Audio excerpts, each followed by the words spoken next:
Il était une fois un enchanteur du nom de Mathieu Colombani qui vivait paisiblement au pays des plantes carnivores. Mais un jour, un groupe de 7 nains vint à sa rencontre pour se cultiver à propos de son sujet de recherche. Vous allez bien? Ça va et vous? Très bien, très bien.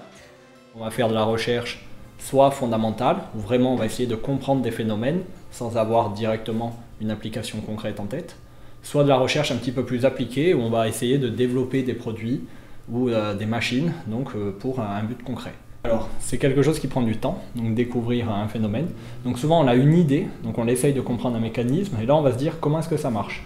Donc pour répondre à cette question, on va se dire bon mais moi je pense que c'est ça. Souvent là il y a un petit feeling, une petite intuition. Donc les chercheurs vont se dire moi je pense que ça marche comme ça. Et du coup on va réfléchir à quelles expériences on peut mettre en place pour vérifier que ça marche comme ça. Donc après on va rédiger un protocole très propre pour que d'autres personnes puissent le refaire éventuellement. Parce que si personne ne peut refaire notre expérience, elle n'a pas une grande validité. Et donc après on présente ça en congrès, on voit aussi la réaction des autres chercheurs. Et quand vraiment on a quelque chose de solide, après on fait une publication scientifique. Le but de l'expérience, ça va être d'expliquer comment est-ce qu'une plante carnivore va pouvoir se fermer.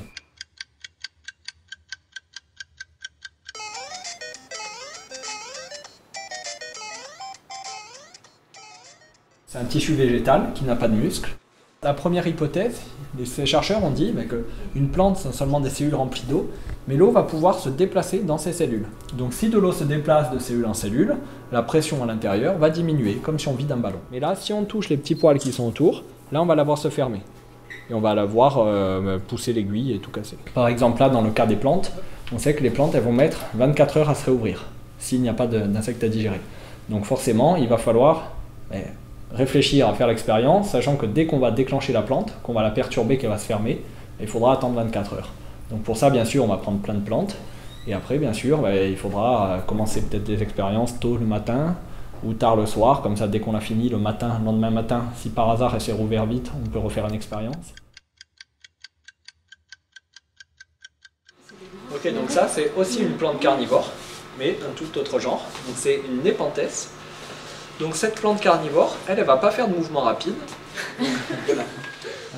Donc voilà, le but ça va être de manger toujours des insectes, mais sans bouger. Comment est-ce qu'on peut faire? En fait, cette plante va créer des petites cloches qui vont contenir du liquide. Donc, voilà, toute cette poche est vraiment remplie de liquide, et ce liquide va avoir des propriétés particulières.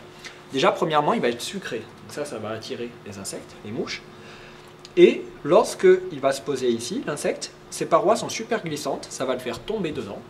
Et les parois intérieures sont également très glissantes, donc il va avoir beaucoup de mal à sortir. Nous, on a fait des expériences en diluant ce liquide, c'est-à-dire qu'on a pris quelques pourcents de ce liquide, on l'a complété avec de l'eau, et on a refait l'expérience, et on s'est rendu compte que jusqu'à 4% de dilution, donc 4% de liquide, 96% d'eau, on avait toujours 100% de capture. Donc c'est vraiment super efficace. Et jusqu'à 1% de liquide et 99% d'eau, on a 50% de taux de capture.